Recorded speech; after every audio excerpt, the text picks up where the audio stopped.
أعوذ بالله من الشيطان الرجيم بسم الله الرحمن الرحيم الحمد لله رب العالمين والصلاة والسلام على سيدنا مرسلين وعلى آله وأصحابه أجمعين.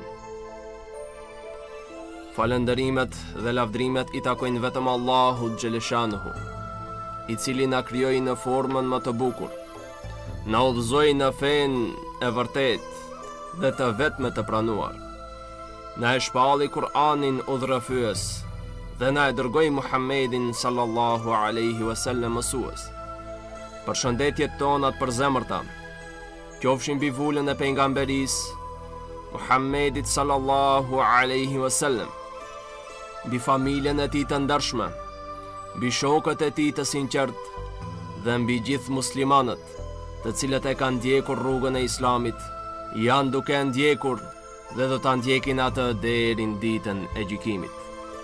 Dëgjues të nderuar, dëgjojmë vazhdimisht të kritikohet feja islame nga njerëz të cilët nuk janë të informuar, me akuza që nuk korespondojnë me realitetin dhe faktet. Por këto kritika nuk janë çdo herë prej padijes, por në të shumtën e rasteve bëhen nga njerëz të cilët e dinë shumë mirë se feja islame është fe e cila është e vetme e pranuar dhe e vërtet, por me qëllim që të pengojnë përhapjen e saj, ata propagandojnë gjëra për të minimizuar vlerat e fesë. Por kjo, për ta është një mundim I kotë, pasi këtë fe e ka garantuar Allahu Xheleshanuhu dhe ai është mbrojtësi kryesor dhe që vazhdimisht mundson përhapjen e saj. Një ndër akuzat e shumta që po drejtojnë drejt fesë islame është se kjo fe është fe që e kundërshton shkencën, se e ndalon mësimin, se bien kundërshtim me faktet shkencore, se është fe e prapambetur e akuzat të tjera. Por ne, në këtë ligjërat, do të mundohemi që të demantojmë këto pohime, me fakte nga burimet e vetë sheriatit dhe nga vetë historia islame. Feja islame, përkundrazi e stimulon mësimin dhe dijen, e asesi nuk e kundërshton, pasi ata që kanë zemrat e hapura, për të kuptuar të vërtetën, do të shohin se fjala e parë që ju shpall pejgamberit sallallahu alaihi wasallam nga ana Allahu Xheleshanuhu ishte fjala Ikra, lexo. E si mund të jetë një fe e cila e ndalon mësimin kur urdhri I parë në të është lexo? Si mund të jetë e prapambetur një fe kur legjislacion I saj është libri, ku libri është simboli kryesor I diturisë? Si mund të jetë një fe e cila thret në prapambeturi apo në padije, kur feja islame vazhdimisht e stimulon mësimin e leximit apo edhe mësimin përmendsh të vetë Kur'anit I cili ka ma tepër se 600 faqe, ku ky libër pra, sot në për të rruzullin toksor është I mësuar përmendsh nga njerëz të cilët pra nuk mundna ne ti akuzojmë se ato janë të padijshëm, pasi është e pamundshme që të akuzohet me një akuzë të tillë një person I cili ka në memorien e tij 600 fletë të Kur'anit. Po ashtu, në shumë ajete kuranore, Allahu Xheleshanuhu thot: "Afala yanzurun", a nuk po shohin? Pra feja islame nuk është sikur fe tjera që thot mbylli syt dhe beso, por thot hapi syt dhe beso. Pra kërkon që ne të shikojmë dhe të analizojmë dhe asgjë të mos e marrim të gatshme. Pra vetë kjo fjalë e fala janë dhurun kërkon shikim me analizë dhe meditim dhe mësim. Po ashtu në disa ajete tjera përdoret sentenca e fala ta'qilun, a nuk mendojnë? E si mund të klasifikohet e prapambetur një fe që thot mendo, lexo, analizo? Allahu Xheleshanuhu kërkon prej neve që të jemi besimtar hulumtues, e jo pasiv dhe të ngecur. Të jemi prej atyre që do të arrijnë të ndriçojnë rrugën për popullin, e jo prej atyre që do t'i kthejnë ata në debate të kota dhe të pavlera. Pasi në një hadith thot pejgamberi on sallallahu alaihi wasallam, për shejtanin është më i rrezikshëm një dietar se sa 1000 adhurues. Në shumë ajete tjera, Allahu xhaleshanuhu e kritikon besimin e verbët dhe ndjekjen e verbët të cilën e kanë pasur idhujtarët pagan, duke i kritikuar për këtë ngecje mentale dhe duke thirrë në logjik dhe studim. Vetë pejgamberi on sallallahu alaihi wasallam i ka lavdruar tubimet shkencore që janë mbajtur në xhami dhe i ka preferuar ata më tepër se sa tubimet e dhikrit, saqë edhe në Kur'an fjala dituri përmendet në 660 vende, kurse fjala ibadet në 110 vende. Dhe mudia është që ja mësoi Allahu xhaleshanuhu Ademit alayhis salam dhe ishte shkaku që edhe melekët t'i bien në sejdë. Edhe Musa alayhis salam i u bën nxënës Hidrit alayhis salam që të përfitoj dije prej tij, e nuk e konsideroi veten më të lartë shkaku i pejgamberisë, po i u nënshtrua diturisë. Për të ardhur në përfundim me fjalën e pejgamberit sallallahu alaihi wasallam, kërkimi i diturisë është obligim për çdo musliman. Pra, kërkimi i dijes është farz, sikur farzet tjera të cilët i kemi obligim gjatë ditës apo gjatë periudhave të ndryshme, siç janë namazi, siç është pra dhënia e zekatit, agjërimi Ramazanit dhe obligimet të tjera. Njëjtë e kemi për obligim pra edhe mësimin dhe diturinë. E këtu nuk bëm përjashtim gjinia femrore, pasi shumë nga akuzat e ndryshme na thonë se muslimanët nuk lejojnë që femrat jetë e shkollume. Por, në kohra kur muslimanët dëshirojnë t'i edukojnë vajzat, kanë pengesa nga vetë strukturat e ndryshme dhe më parë, pra vetë qeverit e ndryshme në përbot kanë ndalu që të mësojnë vajzat musliman.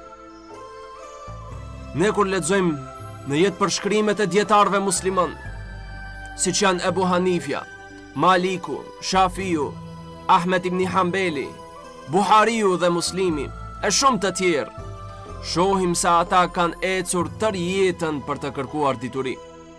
Ku edhe sot e kësaj dite vazhdon kjo dituri dhe vazhdon kjo traditë në kërkimin e diturisë.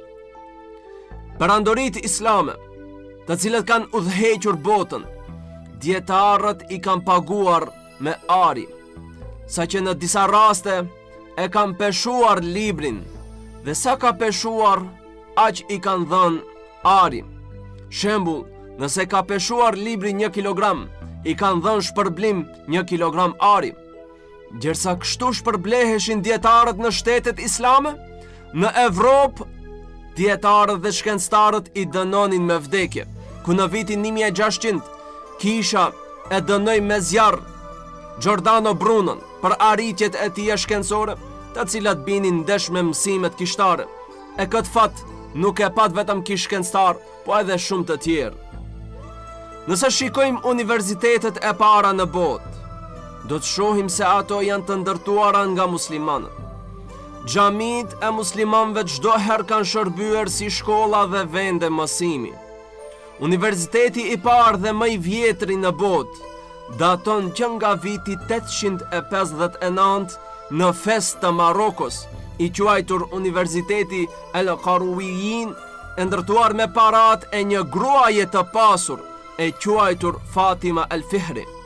Pastaj Universiteti El Azhar, i cili gjendet në Kairo të Egjiptit, i ndërtuar në vitin 970, kur në këtë periudhë Evropa nuk ka pasur as shkolla të mesme, e jo universitete.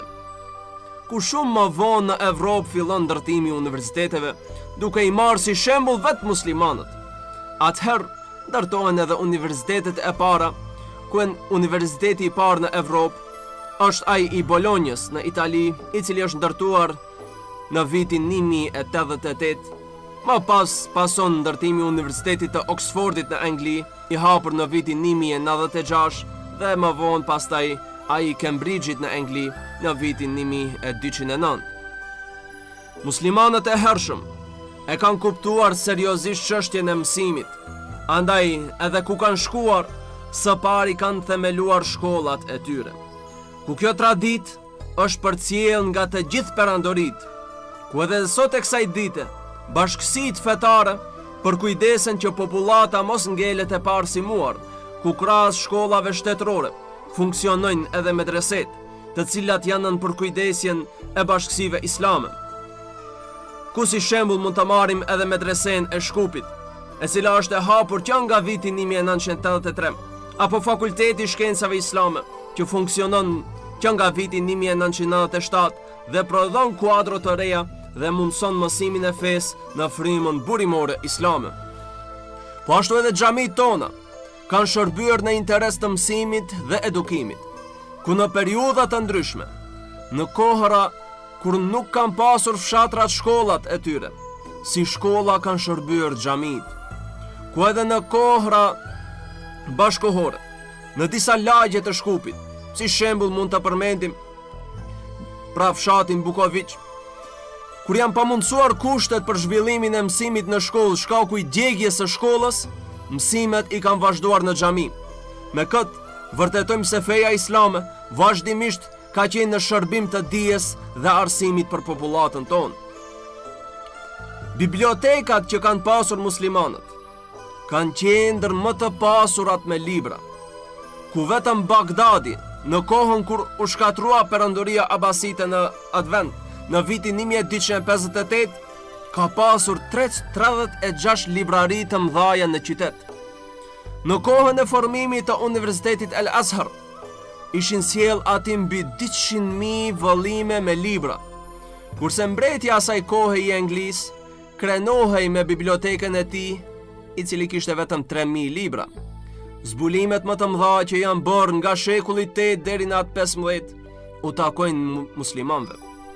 Si shembuj, mund të përmendim se sot në shkollat tona mësohet se kompasi u shpik nga kinezët, të cilët mund të kenë qenë të para që e kanë përdorur atë për qëllime lundrimi midis viteve 1000 dhe 1100 erës sonë. Referenca e parë për përdorimin e tij në lundrim u dha nga anglezi Alexander Neckham. Por ka shumë mundësi që gjeografët dhe lundruesit musliman mësuan për gjilpërën magnetike nga kinezët, por muslimanët ishin të parët që e përdorën atë në lundrim. Ata shpikën kompasin dhe ja transmetuan këtë njohuri perëndimorëve. Lundruesit evropian mbështeteshin te timonierët musliman dhe tek instrumentet e tyre në zbulimin e territoreve të panjohura. Gustav Le Bon pohon se gjilpëra magnetike dhe kompasi u shpikën plotësisht nga muslimanët dhe se kinezët nuk kishin shumë lidhje me to. Ne kami ashtu, sikurse kinezët mund të ketë mësuar për to nga tregtarët musliman. Është e rëndësishme të theksohet që kinezët e përmirësuan mjeshtrin e tyre të lundrimit pasi filluan të kenë marrëdhënie me muslimanët në shekullin e 8.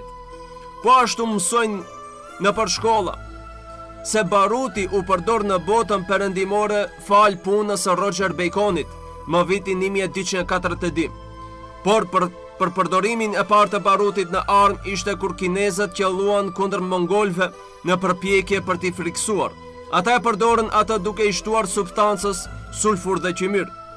Por në realitet, kinezët vërtet e zhvilluan barutin, por ata nuk dinin ta përdorin atë për armë zjarri dhe nuk ishin ata që e shpikën formulën e tij.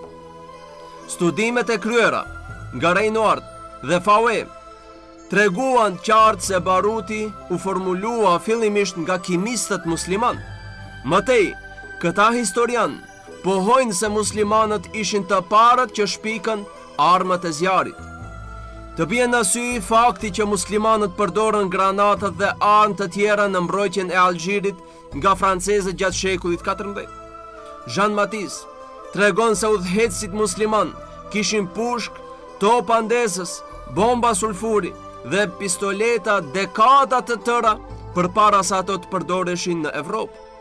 Vetë fjala top u përmend për herë të parë në tekstet arabe në vitin 1300 para pra Baconit, të mësoj për formulën e barutit nga përkthimet në latinisht të librave arab. Ai nuk solli asgjë origjinale në këtë drejtim. Po ashtu, i mësojnë fëmijët se koncepti i numrave mund të jetë më të vegjël se zeroja. Pra numrat negativ nuk njihen deri në vitin 1545, kur u bë i njohur nga Geronimo Cardano. Por matematikanët musliman i përdorën numrat negativ në problemet aritmetikore të paktën 400 vite përpara Cardanos. Kur jemi te numrat, vetë numrat që sot përdoren në botë janë numra arab. Pra numri që shënohen dhe përdoren nga ne 1, 2, 3, 4. Pasi Evropa punonte me numra romak, por më vonë ato numra i zaventësuan me numrat arab. Dhe sot e kësaj dite ende janë në përdorim. Po ashtu, shpikja e numrit 0 është merit e shkencëtarëve musliman, të cilët që në vitin 873 e përdornin 0 në librat e tyre, kurse në Evropë filloi të përdoret pas vitit 1202. Edhe shkenca e algebrës është prej shkencave që kanë shpikur muslimanët, pasi vetë emri algebr vjen prej titullit të librit të shkencëtarit musliman Havarizmit, El Jebr wal Muqabele, ku ky libër ka qenë burim kryesor për këtë shkencë në perëndim deri në shekullin e 17. Dhe shumë zbulime tjera të rëndësishme, të cilat nuk është e mundshme që të përmblidhen brenda 30 minutave, por për të trajtuar këtë temë në detaje, do të merrte ditë të tëra. Por ne sollëm vetëm disa shembuj për të ilustruar qëllimin e temës sonë, se muslimanët nuk kanë qenë të prapambetur. Shumë njerëz, të cilët duan të kritikojnë botën islame për ngecje, bazohen edhe në atë se çka veprohet në disa shtete islame, si në Pakistan, Afganistan, Sudan, ku mungojnë të drejtat e grave për shkollim e tjera. Por duhet të kemi të qartë se ato shtete nuk përfaqësojnë botën islame. Pasi kur flasim për popullatën muslimane, duhet të kemi parasysh se flasim për një popullat me mbi 1,5 miliard banor. E këta nuk mund të përfaqësohen nga disa fise primitive afrikane apo aziatike, të cilët të ndikuar nga traditat e tyre, veprojnë veprime përmes të cilave pastaj në botë formohet bindje se kështu është edhe Islami. Nëse duan të shikojnë për zhvillim, le të shohin se si janë të drejtat e grave në Indonezi, Malajzi, Turqi, ku nuk ka asnjë pengesë për shkollim apo të drejta. Nëse mendojnë se mënyra e jetesës së muslimanëve është në gjendje mizore, shkaku pse në disa shtete afrikane, ku shtëpi të vjetra, le të shohin edhe Dubain, Katarin, Malajzin dhe shtete tjera, të cilat sot janë qendra të turizmit botror. Shkaku i ndërtimeve luksoze, të udhëhequra po ashtu nga musliman. Nëse mendojmë se pasuria materiale është vetëm perëndim, kurse në botën islame ka vetëm varfëri, atëherë le të shikojnë edhe shtetet arabe, ku në listën prej 10 personaliteteve më të pasur në botë, gjysma e tyre janë musliman. Andaj nëse sot ka musliman të pashkolluar, këtë faj nuk mund t'ja hedhin fesë islame, por janë muslimanët fajtor për këtë ngecje arsimore. Dhe jo çdo send të cilën e veprojnë njerëzit që i takojnë kësaj feje, përgjithse të jetë feja, por fajtor është mentaliteti i njerëzve. Sot muslimanët, në përbot, në shumë shtete, po edhe tek ne, janë duke dhe një pasqyrë të zymt përsa i përket arsimit. Shohëm notat të dopta, mungesa të shumta, thyerje materialit të shkollës, si bankat dhe karigët, thyerje dritareve, ofendime ndaj mësuesve, mos mbajtje të qetësisë gjatë orës mësimore, mos respektim i rregullave të shkollës, janë disa prej arsyeve që i themi në këto fjalë. Edhe pse nuk mund të klasifikohen të gjithë të barabartë, pasi kemi edhe nxënës dhe studentë të zellshëm, të cilët mundohen dhe punojnë, dhe në fund edhe arrin suksese të mira, por atmosfera e mësimit është në rënje, që duhet të merren masa urgjente që të ndryshohet kjo gjendje. Ne kemi nevojë që të implementohet edhe arsimimi fetar nëpër shkolla, që të mund fëmijët të jenë në gjendje të mësojnë edhe aspektin moral, që është një faktor shumë i rëndësishëm për zhvillimin e tij në shoqëri. E nëse mungon ky element, atëherë nuk është e largët që prej tij të pritën sjellje jo adekuate. Edhe mësuesit duhet të jenë më të afërt me nxënësit, e jo të sillen me mendje madhësi ndaj tyre, ku ka raste që mësuesit as nuk i intereson së paku të di emrat e nxënësve të tij, e jo më që ti mësoj për jetë dhe të tregoj mësim të mirëfillt. Po ashtu, të shpreh me njëherë nervoz ndaj nxënësit shkaku i një gabimi të vogël, ose që të vi deri në atë nivel ku të mundohet të hakmiret përmes humbjes së vitit ndonjë nxënësit. Ne kemi nevojë edhe për klasifikimin e degëve të studimit dhe të drejtohen nxënësit për drejtime të ndryshme, e jo të gjithë nxënësit të zgjedhin një drejtim të caktuar. Fjala vjen ekonomi, kurse në për degët tjera kërkohet të mbushet numri, por nuk arrihet shkaku i mos interesimit për to. Dietari i madh musliman, Imam Gazaliu, nuk ja kishte pëlqyer popullit në kohën e tij, të cilët shumicën e shkollarëve të tyre i kishin drejtuar për të studiuar fikun, pra shkenca islame, në kohën kur në ndonjë vend prej vendeve të muslimanëve nuk gjendej tjetër kush vetëm se një mjek me përkatësi jahuda ose i krishter, i cili përkujdesej për shërimin e muslimanëve dhe të muslimaneve, me çrast shpirtra dhe zbulimi pjesëve të turpshme të trupit ishte në dorën e tyre. Njëjti rast sikur sot, kur motra tona muslimane, kur i vjen koha e lindjes, duhet të shkojnë në spital dhe të ndihmohet nga ndonjë jo musliman, e nuk kemi asnjë muslimane që i intereson ginekologjia. Andaj, është shumë e rëndësishme që edhe mësuesit të ndihmojnë këtë drejtim, duke u sugjeruar vende dhe duke ju dhënë ide të ndryshme se ku mund të vazhdoj studenti apo nxënësi studimet, duke marrë parasysh edhe aftësitë e nxënësit. Unë shpresoj që ta kemi kuptuar se feja islame gjatë gjithë historisë e ka stimuluar dhe ka nxitur diturinë, e nuk ka hapësirë që të kritikohet kjo fe për prapambetje, shkaku i veprimit të gabuar nga disa individ të caktuar, që nuk përfaqësojnë askën tjetër përpos vetes së tyre. Për fund, ju ngeleni përzemërsisht të përshëndetur me përshëndetjen islame. Assalamu alaikum wa rahmatullahi wa barakatuh. Subhanakallahumma bihamdik, ashhadu an la ilaha illa ant, astaghfiruka wa atubu ilaik.